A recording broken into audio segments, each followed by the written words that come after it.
নমস্কার বন্ধুরা, রিনার ডায়েরি চ্যানেলে সবাইকে স্বাগত। আমার আজকের রেসিপি বাসন্তী পোলাও। বাসন্তী পোলাও বানানোর খুবই সহজ আর খেতে খুবই সুস্বাদু। এটি সম্পূর্ণ নিরামিষ, কিন্তু এটা কষা মাংস বা আলুদমের সঙ্গে খেতে খুবই ভালো লাগে। পোলাও বানানোর জন্য আমি 1.5 কাপ গোবিন্দভোগ চাল নিয়েছি। জলটা যেন পোলাওতে একদম ঠিকঠাক দেওয়া হয়, সেজন্য কাপ মেপে আমি চাল দিচ্ছি। একটা কথা কিন্তু, যে কাপে চাল নিচ্ছি সেই কাপেই জল দিতে হবে। চালটা খুব ভালো করে ধুয়ে জল ঝরিয়ে নিয়েছি। চালটা ভিজিয়ে রাখা কোনো দরকার নেই, চালটা পুরো ঝরঝরে হয়ে গেছে। এবার এই চালের মধ্যে গোটা গরম মশলা, তেজপাতা, 1 চামচ আদা বাটা, 1/2 চামচ হলুদ গুঁড়ো, 1/2 চামচ গোলমরিচের গুঁড়ো, 1 চামচ ঘি দিয়ে ভালো করে ম্যারিনেট করে নিয়ে 30 মিনিট মতন রেস্টে রেখে দিয়েছি। পোলাওটা আমি ইন্ডাকশানে করব, তো এর মধ্যে আমি 1 চামচ ঘি, গোটা গরম মশলা দিয়ে প্রায় 30 থেকে 40 সেকেন্ড নাড়বো। এরপরে একটু গরম মশলা দিয়ে নাড়বো। তারপর কাজু আর কিশমিশ দিয়ে লো ফ্লেমে ভাজবো। কাজু ও কিশমিশ কম বেশি দিতে পারেন।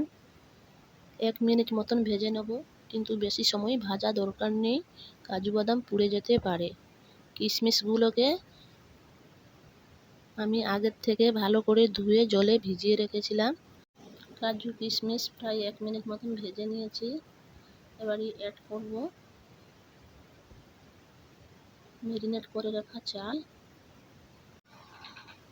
চাল দিয়ে দিয়েছি। এবারে চালটাকে লো ফ্লেমে 4 থেকে 5 মিনিট মতন ভেজে নেব।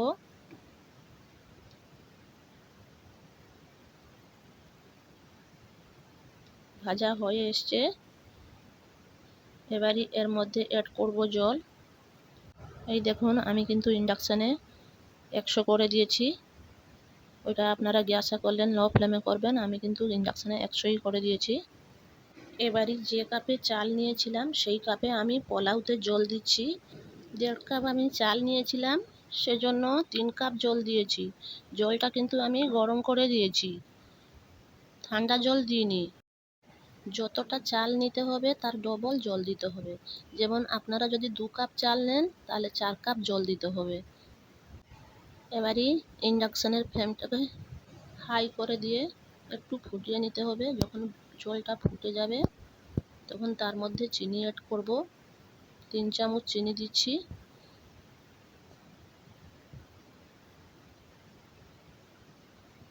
এবারে একটু নেড়ে চেড়ে দিয়ে ফ্লেমটাকে লো করে দিয়ে ঢাকনা দিয়ে দেবো। জলটা ফুটে গেছে। এবারে ফ্লেমটাকে লো করে দিচ্ছি। এই দেখুন 100 করে দিয়েছি। এবারে আমি 10 মিনিট মতন ঢাকনা দিয়ে দেব।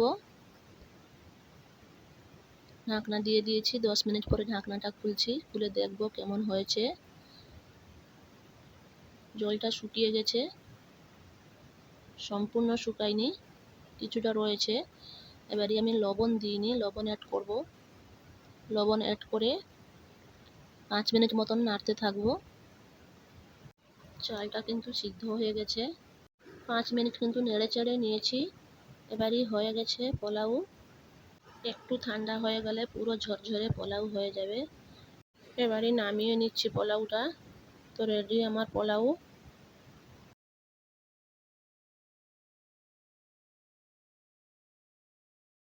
নামিয়ে নিচ্ছি এবারে পোলাও। তো এবারে আমি সার্ভ করব। ঠান্ডা হয়ে গেছে, দেখুন কত সুন্দর ঝরঝরে পোলাও হয়েছে। তো আমার যদি এই রেসিপিটা ভালো লেগে থাকে অবশ্যই একটা লাইক করবেন আর কমেন্ট করে জানাবেন কেমন লাগলো। আত্মীয় ও বন্ধু বান্ধবদের সাথে অবশ্যই শেয়ার করতে পারেন। যারা চ্যানেলে নতুন, চ্যানেলটাকে সাবস্ক্রাইব করবেন।